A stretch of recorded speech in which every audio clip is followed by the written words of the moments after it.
Okay, today we're going to talk about work. So I'm a 40 plus entrepreneur. We are in the tech related e-commerce business. So we hire a lot of young kids for everything from to online marketing to customer service to so forth. And I sense that a lot of them really are confused. They graduated from college, but they really don't have any real skills. But they were taught a lot of ideas. They're eager to prove that themselves to be useful and capable.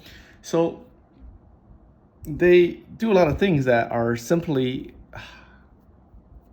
sabotaging their own career.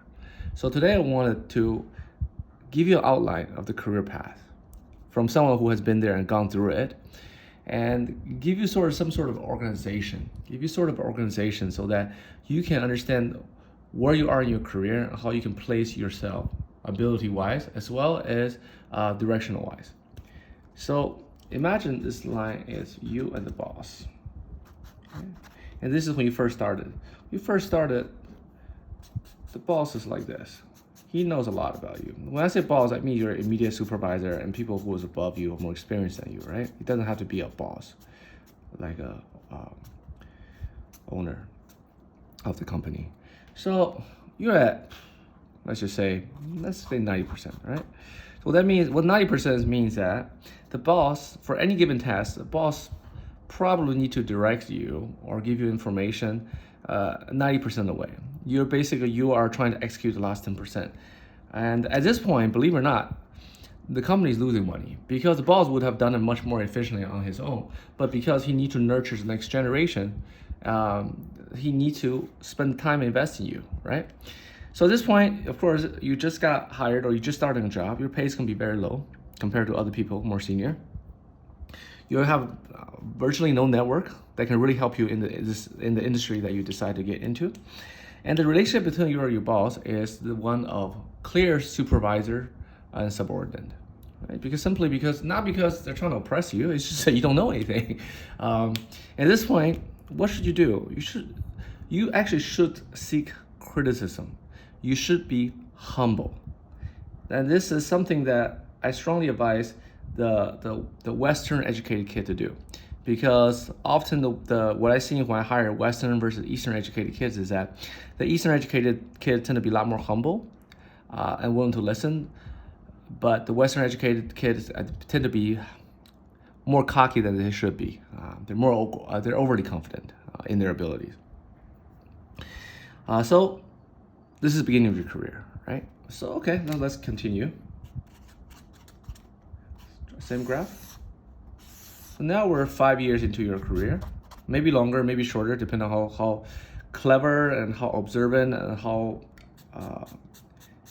ambitious, industrious you are in life. Now let's say you're 50 to 60%, okay?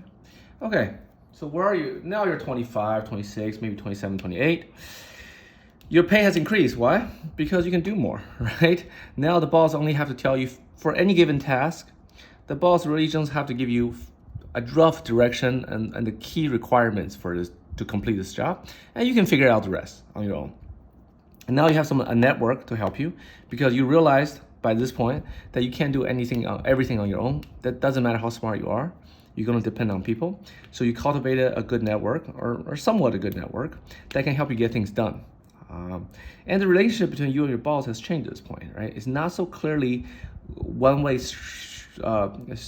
street of superior and subordinate. Now it's more like partnership, right? He still tell you what to do, but he's not so directly forceful because he trusts you. He knows what you're capable of, and he knows that you you can do a lot of things on your own now.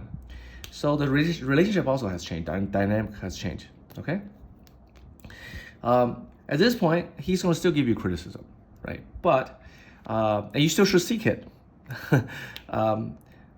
But the criticism has changed. It's not so task specific, but it's more general, like how to think about things or how to view life and things like that, right? Here is more task specific. Like, you should do this is wrong, you need to check your spellings, you need to rewrite things or reread things, so forth. In all these two stages, you should seek criticism, not reassurance. And for those who are emotionally weak, they want the boss to pamper them, right? To pet them in the sense that, oh, you're doing great, you're doing wonderful, good job. But what you want the boss to tell you is what you're doing wrong, because what you're doing wrong will help you, knowing what you're doing wrong will help you improve. Just telling you that you're doing great, it doesn't do anything for you. It just stroke your ego. So it doesn't make you a better person, more effective employee. Let's continue. Next phase. So now you're 10 to 15 years into your career. Where are you going to be? Hopefully you're going to be around somewhere around here, where the boss only contribute 20%, 20-30%. Rest of it you can go on your own. You can figure it out.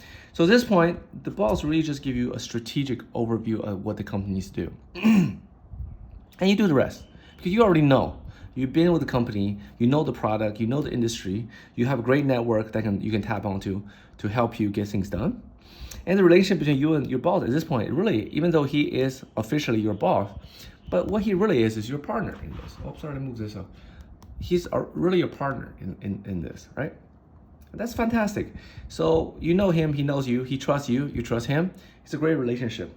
At this point, he doesn't really give you criticism anymore. In fact, what he gives you, your boss gives you, mostly is advice, because at this point, he's probably older, he's looking to retire at some point, and he is nurturing you to replace him. Okay. And then finally,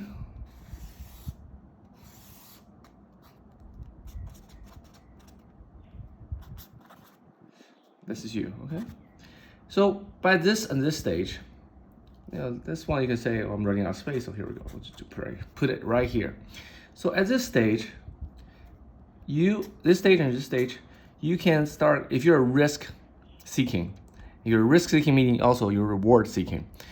At this point, if your industry allow it, you may start to think about striking on your own because you can already do things, most of the things, right? If you don't strike out on your own, you're more likely to be like a executive, senior executive, and maybe by this point you're going to be CEOs, right? You have no more. By this point, you don't have any boss anymore. You are the boss. At this point, you might be a senior executive with C-suite as your boss, but the relationship again has changed. There's no more boss at this point. Sorry, let me delete it. No more boss. It's just you. So if your industry allow it, meaning, and when I say industry that allows this, it's usually low capex. Low capex means low capital expenditure, low capital investment. You can strike on your own. These would be service industry, consulting, real estate, anything that's service driven and not goods driven, because goods require lots of capital. But service and information driven does not. You can think about striking on your own. Here you can too, but the risk is different, right? So if you notice this, at each stage, you can start your own company at any stage. You can start your own company straight out of college. But because you don't know anything, because the risk is very high for your failure, right? And this is the reason why most entrepreneurs fail until they succeed at the end. Because by the time they succeed, they're somewhere around here or here. But when they first start, they're here and here. So you can learn how to do business. Let me pull this back a bit. Okay, so you can learn how to do business either on somebody else's dime by working for other people and progress through these stages of career development, or you can, if you're rich or you have rich parents or you have a good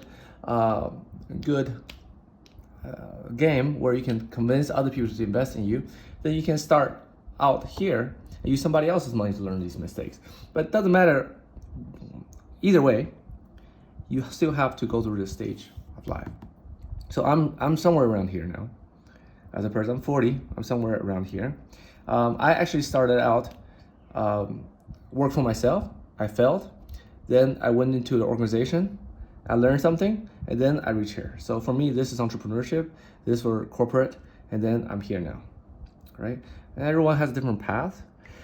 But I can tell you that people who stay in the big corporate are ones who are not risk-seeking, but they found a comfortable space for themselves in the corporate world. Whereas those who strike out on their own are risk-seeking, and they want to, be their own boss. They want the freedom. They want to not having to report to shareholders or the board or anybody, and they want to run their own show. But either way, this is a career progress. Each step, your pay will increase.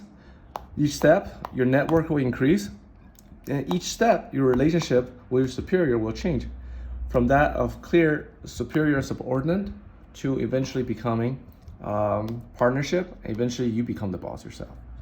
Okay, so that is pretty much every human individual's career path in life. So please, once you understand this, think about where you are in this scope and be conservative. Don't be overconfident. Be conservative and really think about where you are in this graph. If you're here, then ask for criticism from your boss. Tell your boss, don't make me feel good. Don't tell me I'm doing a good job. Tell me where I'm doing wrong and what I can do better. Because you want to get to here as soon as you can. Once you get here, you want to get to the next stage as soon as you can. And the only way to get there is not through compliment. It's through criticisms, right? You need to know what you're doing badly and how to improve, more importantly. Okay? So I hope this helps you, young men, young women, and maybe some of your older men, older women. Oh, one last thing. So as you see this graph, what should you have realized by now? You should have realized that you need to stay with a job, with an industry, with a company for a while. There are individuals that constantly jumping around. If you're constantly jumping around, you always end up starting from here. Because every time you change boss, every time you change your organization, every time you change your industry, you basically start from here.